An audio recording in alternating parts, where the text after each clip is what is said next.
শেখের বেটি আইতা ছেড়ে ধরবে আবার দেশের হাল। নেতা কর্মী জাগরে সব ভাঙ্গা ফেলো ঘুমের চাল। আবার সে তো আসবে ফিরে বাংলার ওই মাটিতে। প্রস্তুত থেকো সবাই মিলে নতুন কইরা হাঁটিতে।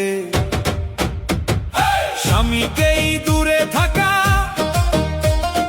ভাইব না সব শেষ রে ভাই। ষড়যন্ত্রের মেঘ কাটিয়া ফুটবে আলো সবার গা। যেই নেত্রী এই দেশটারে বানাইলো এক সোনার খনি, তার বুকেতেই বাজবে আবার বিজয়ের ওই জয়ধ্বনি।